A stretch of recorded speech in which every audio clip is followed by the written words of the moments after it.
चलिए बात करते हैं टोकन्स और कॉन्टेक्स्ट विंडो के बारे में। इससे पिछली वीडियो में हमने एआई, एमएल और डीप लर्निंग जैसे टर्म्स का मतलब समझा था और जाना था कि एलएलएम्स क्या होते हैं और काम कैसे करते हैं।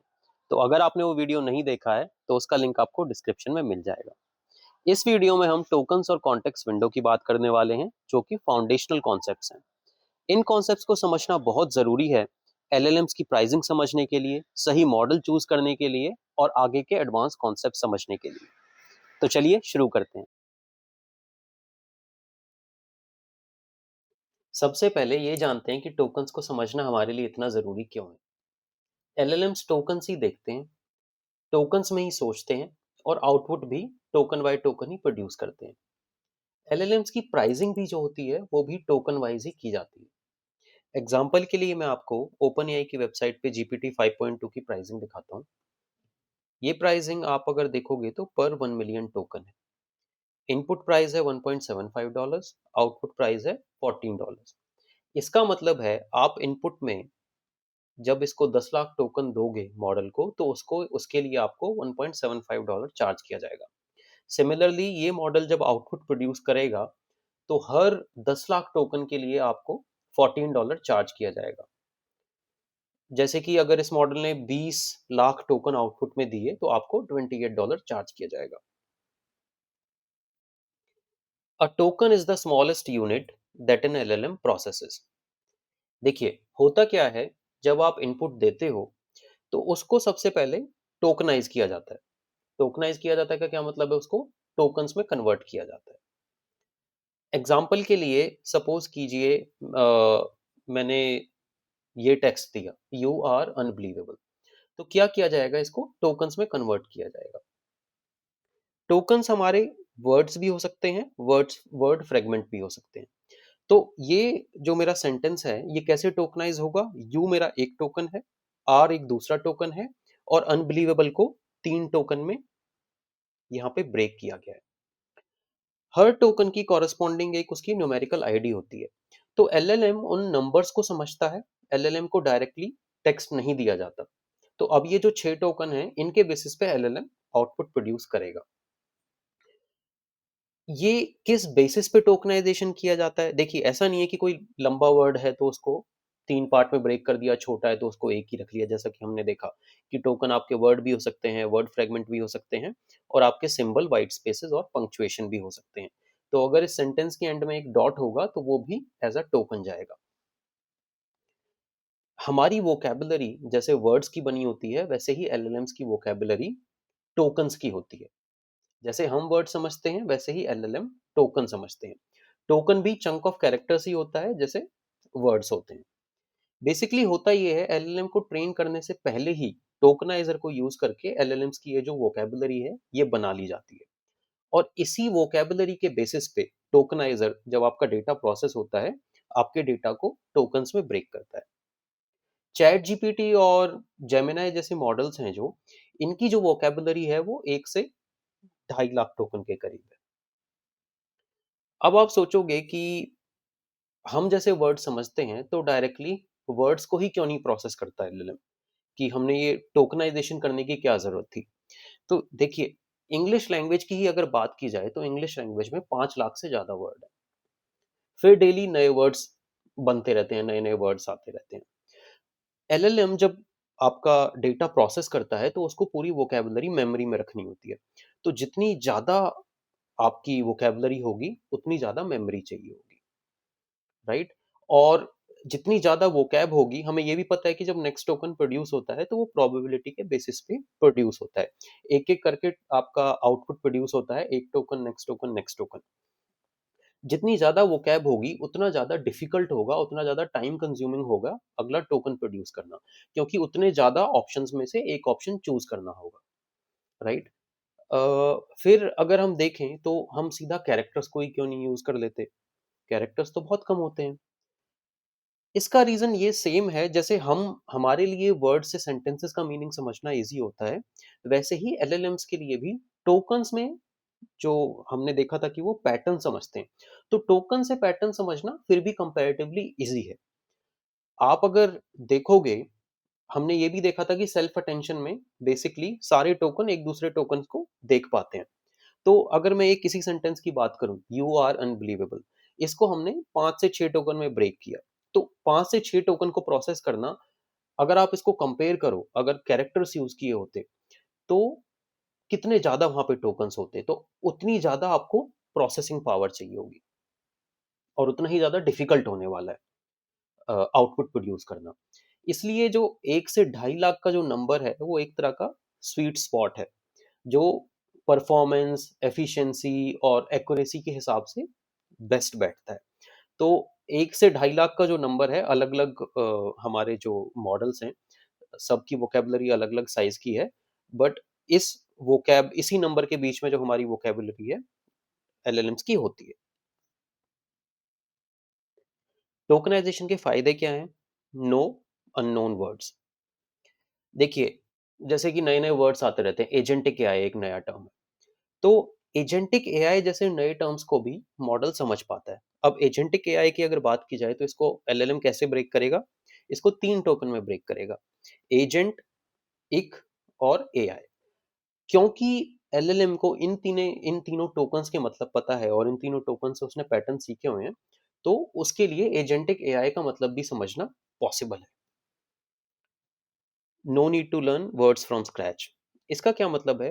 अब अगर मैं स्मॉल, स्मॉलर और स्मॉलेस्ट की बात करूँ, तो स्मॉल एक टोकन है, ईआर एक टोकन है और ये ईएसटी एक अलग टोकन है।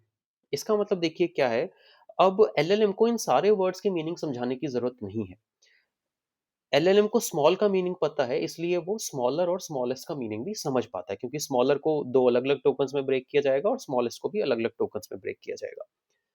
सिमिलरली अगर बिग, बिगर और बिगेस्ट की बात की जाए, तो वहाँ पे भी क्योंकि उसको बिग का मतलब पता है, तो वो बिग और बिगर और बिगेस्ट के भी मीनिंग समझ पाता है।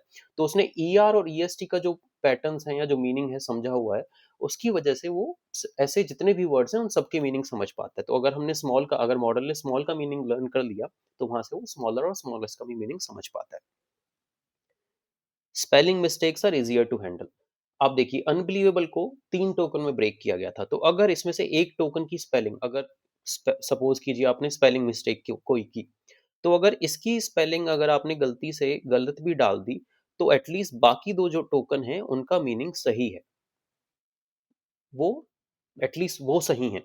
तो उसकी वजह से स्पेलिंग मिस्टेक्स भी हैंडल करना मतलब जो एलएलएम्स हैं, वो स्पेलिंग मिस्टेक्स भी हैंडल कर पाते हैं। क्योंकि अन और बिलीव की वजह से वो वहाँ पे पैटर्न्स वहाँ पे समझ पाएगा। Improve multilingual performance. बहुत सारे वर्ड्स जो हैं, वो मल्टीपल लैंग्वेजेस में कॉमन होते हैं। तो इस टोकनाइजेशन के प्रोसेस की वजह से एलएलएम को सारी लैंग्वेजेस में जो कॉमन वर्ड्स हैं, उनका मीनिंग अपने आप समझ आ जाता है। तो सारे वर्ड्स का मीनिंग अलग से समझाने की ज़रूरत नहीं पड़ती है। वो अगर उसने एक एक वर्ड का मीनिंग यहाँ समझा है, तो वो उसको सेम दूसरी लैंग्वेज में भी समझ पाता है, उसी इन्फॉर्मेशन को यूज़ भी कर पाता है। प्लस क्या होता है कई बार कि बहुत सारे जो वर्ड्स हैं वो कॉम्बिनेशन होते हैं अलग-अलग लैंग्वेजेज़ का। जैसे हीरोपंती, हीरोगिरी, तो एलएलएम को हीरो का मतलब पता है, गिरी का मतलब पता है, पंती का मतलब पता है, तो वो हीरोपंती का भी मीनिंग समझ पाता है। फिर आता है परफॉर्मेंस और मेमोरी। जैसा कि हमने देखा ही था कि जो 1 से ढाई लाख का नंबर है, वो परफॉर्मेंस, मेमोरी, एफिशिएंसी हर चीज़ के हिसाब से सही बैठता है।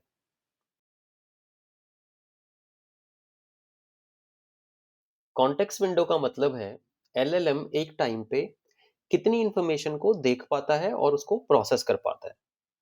यानी कि एलएलएम एक टाइम पे कितने टोकन्स को कंसीडर कर पाएगा।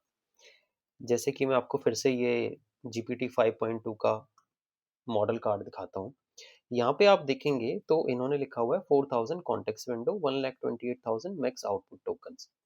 इसका मतलब है कि ये मॉडल एक टाइम पे 4 लाख टोकन मैक्सिमम प्रोसेस कर सकता है और आउटपुट प्रोड्यूस करते टाइम ज़्यादा से ज़्यादा ये 1,28,000 टोकन्स प्रोड्यूस कर पाएगा। अब आप इसको अगर 4 लाख से ज़्यादा टोकन इनपुट में दोगे, तो क्या होगा? वो ये उनको इग्नोर कर देगा। ये एक्चुअली डिपेंड भी करता है, कई केसेस में क्या होता है, कई मॉडल प्रोवाइडर्स वहाँ पे एरर थ्रो कर देते हैं कि आपने 4 लाख से ज़्यादा टोकन दे दिए। कई मॉडल प्रोवाइडर इग्नोर कर देते हैं। 4 लाख से पिछले जो टोकन्स होंगे वो कंप्लीटली इग्नोर हो जाएँगे। तो कॉन्टेक्स्ट विंडो सिर्फ इतना ही है कि एक टाइम पे मॉडल कितने टोकन्स को देख पाएगा। इसको समझना ज़रूरी इसलिए है, आपके यूज़ केस के हिसाब से अगर हो सकता है कि आपको शायद एक ऐसा मॉडल चाहिए हो, जिसमें आपको बहुत ज़्यादा बड़ी कॉन्टेक्स्ट विंडो चाहिए हो। अगर सपोज़ कीजिए आप बहुत बड़े-बड़े डॉक्यूमेंट्स प्रोसेस करना चाहते हैं, तो उसके लिए कॉन्टेक्स्ट विंडो उतनी ही बड़ी होनी चाहिए। अदरवाइज़ वो फिट ही नहीं कर पाएँगे उस कॉन्टेक्स्ट विंडो में। इसलिए कॉन्टेक्स्ट विंडो को समझना हमारे लिए बहुत ज़रूरी है। तो जितनी बड़ी कॉन्टेक्स्ट विंडो होगी, उतना ज़्यादा आप इन्फॉर्मेशन प्रोसेस कर पाओगे। सिंपल है। इन मॉडल्स की अब देखा जाए तो कॉन्टेक्स्ट विंडो ज़्यादा बड़ी क्यों नहीं बना देते? मतलब 4 लाख अगर देखा जाए, इसकी कॉन्टेक्स्ट विंडो है, इसको और ज़्यादा बड़ा क्यों नहीं बना दिया? 5 लाख या 10 लाख, जितनी बड़ी कॉन्टेक्स्ट विंडो होगी हमने देखा उतना ही ज़्यादा ईज़ी होगा ना बड़ी इन्फॉर्मेशन को प्रोसेस करना। तो उसका रीज़न है, हमने देखा था अटेंशन मैकेनिज़्म में क्या होता है, सारे टोकन्स एक दूसरे को देख पाते हैं। प्रॉब्लम ये होती है कि जब इनपुट साइज़ बढ़ता है तो क्वाड्रेटिकली जो प्रोसेसिंग रिक्वायर्ड होती है, कंप्यूटेशन पावर उतनी क्वाड्रेटिकली बढ़ती है। यानी कि अगर आपने टोकन काउंट 2 गुना कर दिया, तो जो प्रोसेसिंग पावर चाहिए होगी, वो 4 गुना चाहिए होगी। तो कॉन्टेक्स्ट विंडो या इनपुट साइज़ जितना बड़ा होता जाता है, उतनी ही कंप्यूटेशनल पावर ज़्यादा चाहिए, इनफैक्ट उससे कहीं ज़्यादा चाहिए होती है। इसलिए कॉन्टेक्स्ट विंडो एक फाइनाइट लिमिट की रखनी होती है। ऑब्वियसली कंप्यूटेशनल रिसोर्सेज जो हैं वो हमारे पास लिमिटेड अमाउंट में ही है, राइट? तो इसलिए लिमिटेड कॉन्टेक्स्ट विंडो होती है। Larger context window requires more memory and computation. Obviously जितनी ज़्यादा कॉन्टेक्स्ट विंडो होगी उतना ज़्यादा मेमोरी और कंप्यूटेशन चाहिए होगा। फिर प्रॉब्लम ये आएगी कि जितना ज़्यादा कॉन्टेक्स्ट विंडो होगा या आप बहुत बड़ा अगर उसमें इनपुट देने वाले हो, तो आउटपुट प्रोड्यूस करने में उतना ज़्यादा टाइम लगने वाला है, क्योंकि हमने देखा ही था अटेंशन मैकेनिज्म स्केल्स क्वाड्रेटिकली। जितना ज़्यादा बड़ा इनपुट होगा उतना ज़्यादा उसको टाइम लगेगा उसको प्रोसेस करने में। इसलिए एक, जैसे इस मॉडल की बात की जाए 5.2, इसकी 4 लाख पे कॉन्टेक्स्ट विंडो इन्होंने लिमिट की हुई है कि परफॉर्मेंस, एफिशिएंसी, ऑप्टिमाइजेशन के हिसाब से ये कॉन्टेक्स्ट विंडो इस मॉडल के हिसाब से फिट बैठती है। Disadvantages of large context window. Large context window होने के सिर्फ फायदे ही नहीं है, कुछ नुकसान भी हैं। पहला नुकसान तो हमने देख ही लिया, उतनी ज़्यादा हायर कॉस्ट, उतना ज़्यादा कंप्यूटेशन चाहिए, उतना ज़्यादा पैसा चाहिए, तो ज़्यादा बड़ी कॉन्टेक्स्ट विंडो भी नहीं रख सकते हो। अगली प्रॉब्लम आती है कॉन्टेक्स्ट रॉट। इसका क्या मतलब है कि कंप्यूटेशन, कॉस्ट ये सब तो ज़्यादा लगता ही है, पर जब आप बहुत ज़्यादा इन्फॉर्मेशन एक टाइम पे एलएलएम को दे देते हो प्रोसेस करने के लिए, तो उसमें क्या होता है, आउटपुट की क्वालिटी डिग्रेड होने लग जाती है। एक नीडल इन द हेस्टैक बेंचमार्क होता है, उसमें क्या होता है बेसिकली आप एलएलएम को बहुत सारा इनपुट देते हो और उसमें कहीं एक पीस ऑफ इन्फॉर्मेशन डाल देते हो। फिर आप क्वेश्चन में एलएलएम से एक ऐसा क्वेश्चन पूछते हो जिसके लिए उसको वो पीस ऑफ इन्फॉर्मेशन जो आपने उसमें डाला हुआ है बड़े से इनपुट में, वो रेफर करना होता है जो कहीं बीच में उसमें डाला हुआ है। तो नीडल इन द हेस्टैक बेंचमार्क जो है, वो यही देखता है कि मॉडल कितना एफिशिएंटली उस काम को कर पा रहा है। यानी कि आपने जो बीच में कहीं वो नीडल छुपा दिया है, उसको क्या एलएलएम ढूँढ भी पा रहा है? बेसिकली बना तो देंगे आप, बहुत बड़ी कॉन्टेक्स्ट विंडो बना दी, बट ये भी जानना ज़रूरी है कि इतनी बड़ी कॉन्टेक्स्ट विंडो बना तो दी है, बट क्या एलएलएम उसको एफिशिएंटली यूज़ भी कर पा रहा है? क्या उसे इतनी इन्फॉर्मेशन को एक टाइम पे प्रोसेस भी कर पा रहा है? तो ये बेंचमार्क हमारा यही काम करता है।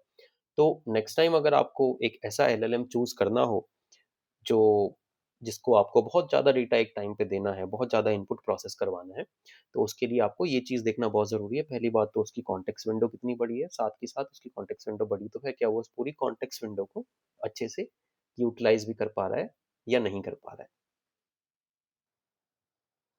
अगली वीडियो में हम टेम्परेचर, टॉप पी और टॉप के जैसे कॉन्सेप्ट्स को समझेंगे। अगर ये वीडियो आपको पसंद आया हो, तो लाइक का बटन दबा दीजिए और चैनल को सब्सक्राइब कर लीजिए ताकि अगली वीडियो लॉन्च होते ही आपको नोटिफिकेशन मिल जाए।